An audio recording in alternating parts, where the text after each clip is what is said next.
Bismillahirrahmanirrahim.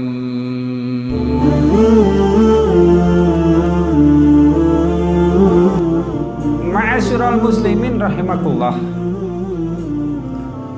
Allah perintahkan kepada kita untuk masuk ke dalam dinul Islam secara menyeluruh,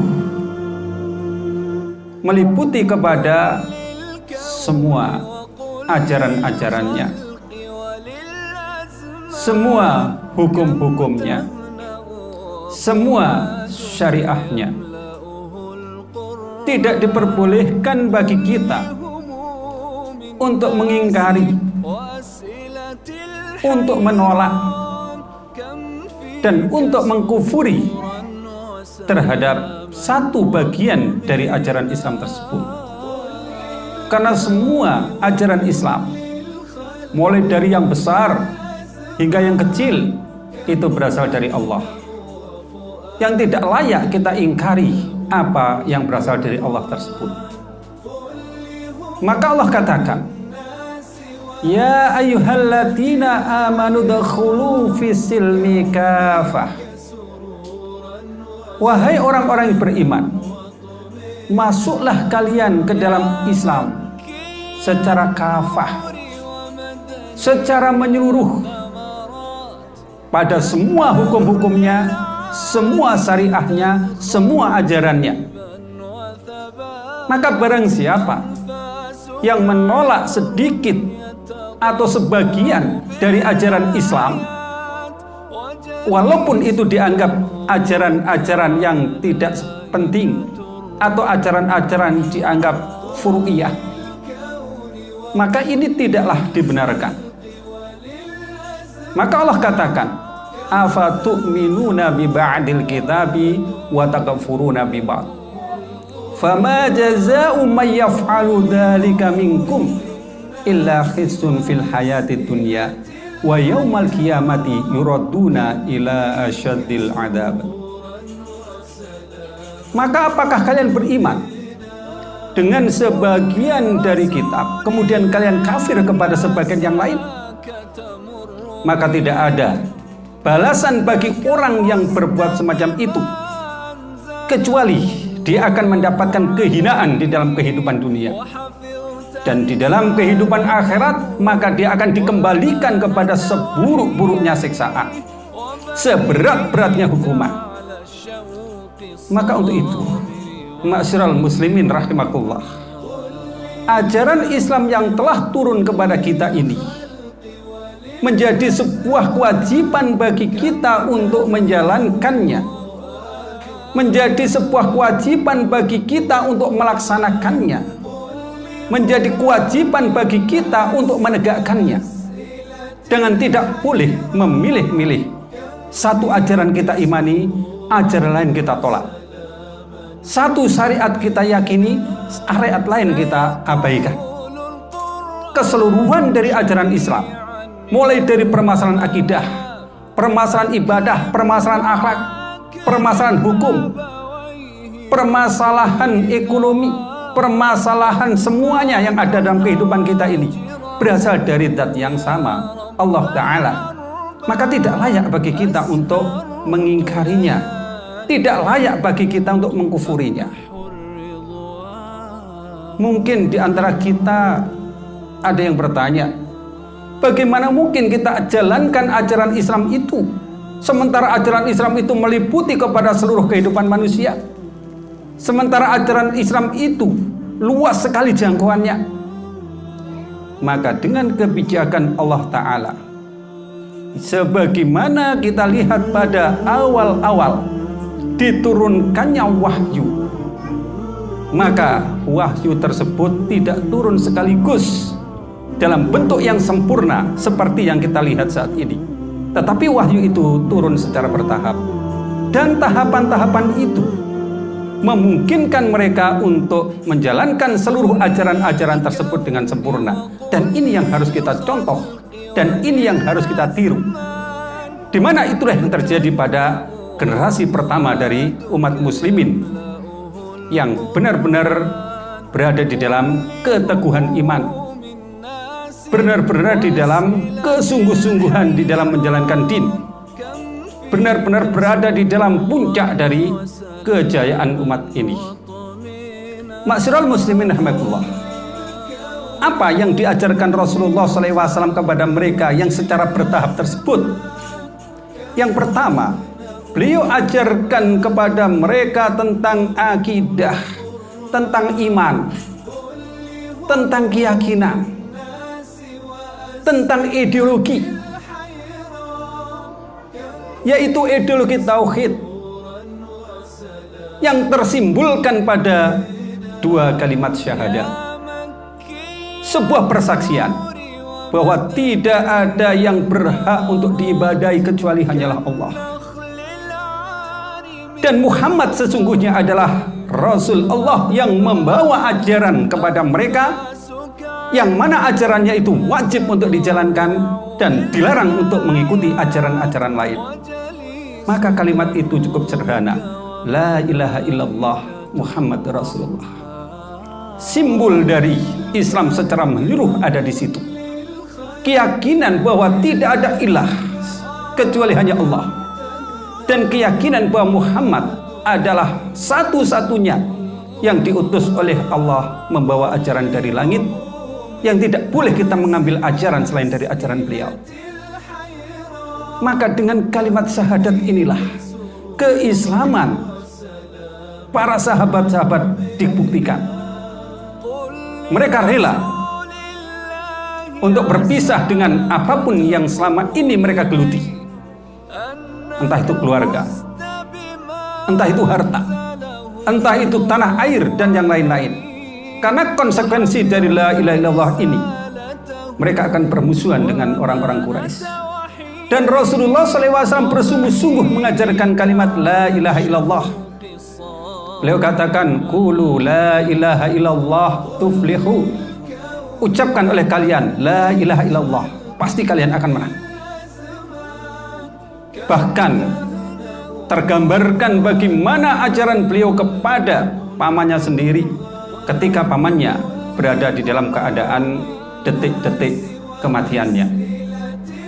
Beliau katakan, ya ammi, kul la ilaha illallah kalimatan asyhadu laka biha indallah. Wahai pamanku, ucapkan kalimat la ilaha illallah, sebuah kalimat yang nantinya aku akan bersaksi untukmu di hadapan Allah. Maka ini adalah keimanan pertama yang harus tertanam pada diri kita, yang mana kita meyakini bahwa tidak ada satupun yang berhak diibadahi. Kita meyakini bahwa tidak ada satupun yang berhak untuk ditaati dan ditunduk patuhi kecuali Allah. Dan Muhammad adalah satu-satunya pembawa ajaran bagi kita.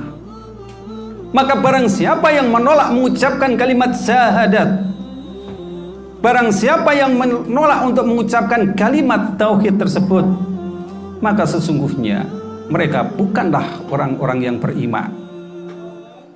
Mereka tidak termasuk di kalangan orang-orang yang beriman. Maka keteguhan iman dari sahabat-sahabat membuktikan bahwa mereka dengan keyakinan yang penuh mereka ucapkan kalimat la ilaha illallah.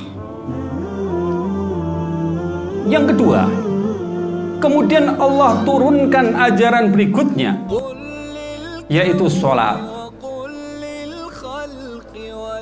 Allah katakan, aqimus sholah, dirikanlah oleh kalian sholat. Maka mereka pun bergegas untuk mendirikan sholat, walaupun di tengah tekanan, walaupun di tengah ancaman dari Quraisy dan juga sistem yang melingkupinya. Secara bersendirian atau berjamaah, mereka berpencar ke lorong-lorong kota Mekah, ke seib-seib, di rumah-rumah untuk menegakkan sholat ketika waktu sholat itu telah tiba.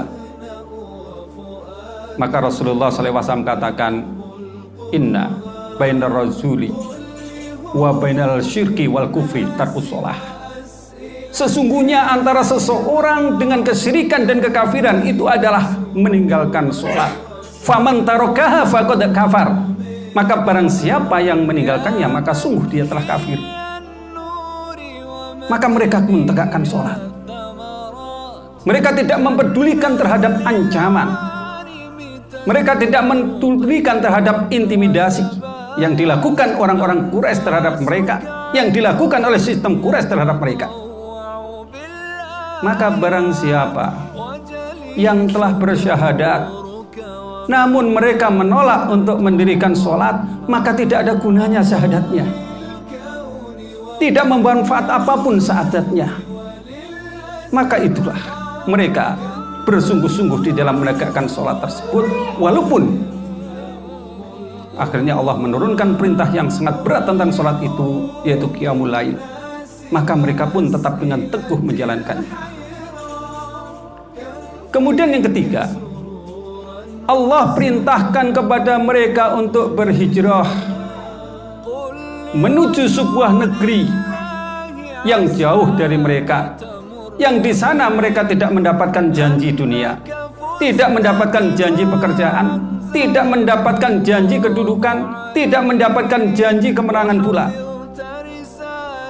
Mereka tinggalkan harta mereka, mereka tinggalkan kekayaan mereka, mereka tinggalkan keluarga mereka, berbondong-bondonglah mereka menuju negeri hijrah.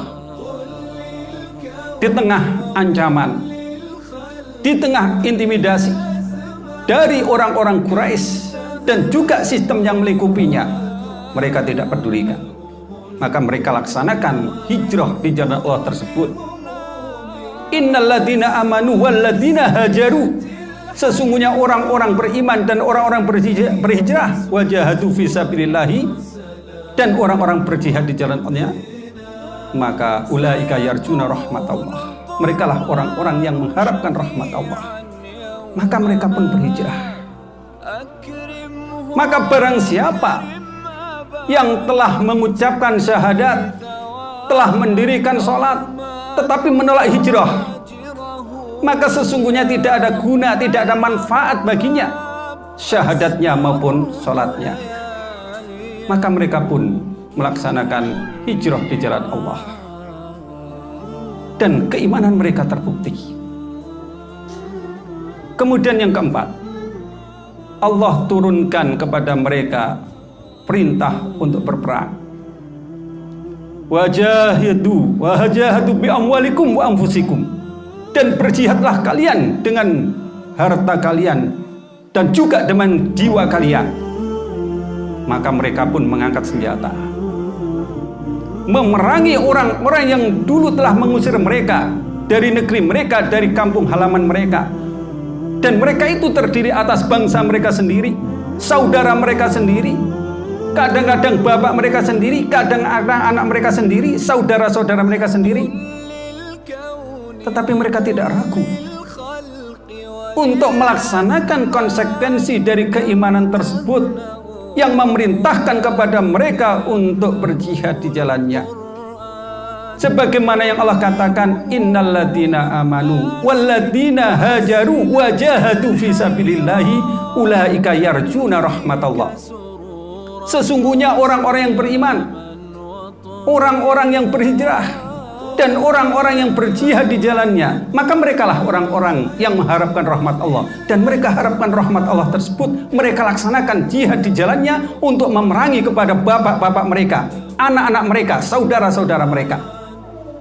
Maka barang siapa yang telah bersyahadat, mendirikan sholat dan berhijrah, tetapi mereka menolak untuk berjihad, tidak ada guna dan manfaatnya syahadat mereka, sholat mereka, maupun hijrah mereka.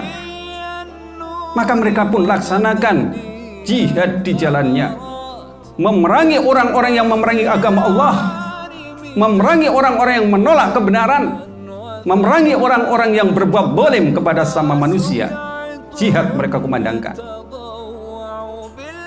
Kemudian berikutnya, yang kelima, Allah perintahkan kepada mereka untuk kembali ke Mekah, untuk melakukan tawaf di Baitullah, untuk bertahallul sebagai tanda ketundukan mereka kepada Allah. Maka mereka pun laksanakan haji di jalannya. Mereka pun laksanakan ibadah tawaf, ibadah tahallul. di dalam rangka untuk menyatakan ketundukan mereka kepada Allah. Mereka menyembelih binatang kurban, maka mereka laksanakan perintah tersebut. Allah katakan wa atimul hajja wal umrata lillah, maka sempurnakanlah haji kalian dan umroh kalian karena Allah. Mereka pun umroh, mereka pun berhaji. Maka barang siapa yang telah bersyahadat, telah mendirikan sholat, telah berhijrah, dan telah berjihad, namun mereka menolak untuk berhaji dan berumrah, maka tidak ada gunanya syahadat mereka, sholat mereka, hijrah mereka, dan jihad mereka. Maka mereka melaksanakan haji, mereka melaksanakan umrah karena Allah. Kemudian berikutnya yang keenam, Allah perintahkan kepada mereka untuk menyerahkan harta-harta mereka di dalam rangka untuk menyucikan harta mereka dari kekotoran dan menumbuhkan keberkahan pada harta mereka. Maka Allah katakan wa atuz zakah, tunaikan zakat. Maka mereka pun berbondong-bondong membawa harta mereka. Yang banyak membawa harta mereka banyak, yang sedikit mereka bawa sedikit. Tidak ada yang menolak untuk menyerahkan harta mereka demi melaksanakan perintah Allah wa atuz zakah.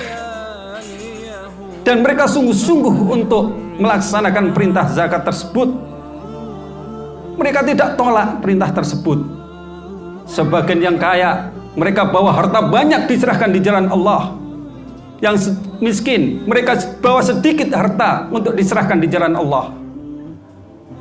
Maka barang siapa yang menolak untuk berzakat, menolak perintah bersedekah tersebut, maka tidak ada guna, tidak ada manfaat dari syahadatnya, sholatnya, hijrahnya, jihadnya, dan juga hajinya.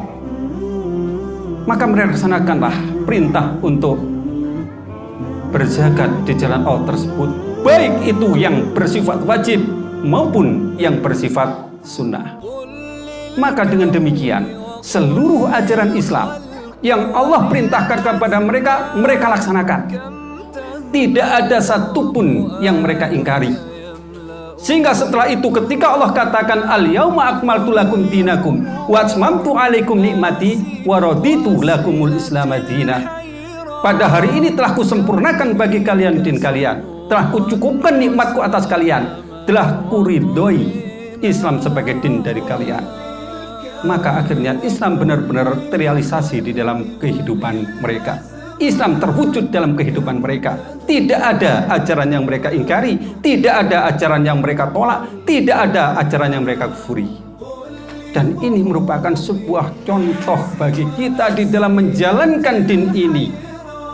Din ini luas, din ini komprehensif, yang mungkin kita merasa berat untuk melaksanakan secara menyeluruh. Laksanakan secara bertahap, sebagaimana yang dicontohkan oleh generasi pertama dari umat ini. Yakini keimanan kepada Allah, bahwa Dia tidak bersekutu dengan apapun, tidak ada ilah yang berhak diibadahi kecuali Dia. Yakini bahwa Muhammad benar-benar satu-satunya pembawa ajaran yang tidak boleh kita mengambil pembawa ajaran lain selain dari Dia. Kemudian tegakkan sholat, kemudian ajaran lain juga laksanakan secara bertahap sehingga mencapai kesempurnaannya, dan kita masuk sebagaimana orang yang diseru oleh Allah, ya ayyuhalladzina amanu dkhulu fi silmi kafah. Wahai orang-orang beriman, masuklah kalian ke dalam Islam secara kafah. Mari kita mulai hal tersebut dengan kita bersama-sama, kita bersatu untuk tegakkan din ini, untuk kita laksanakan syariat ini, untuk kita perjuangkan hukum ini, sehingga din Allah sebagai satu-satunya din yang ada di alam ini. Aku qouli hadza, astagfirullah.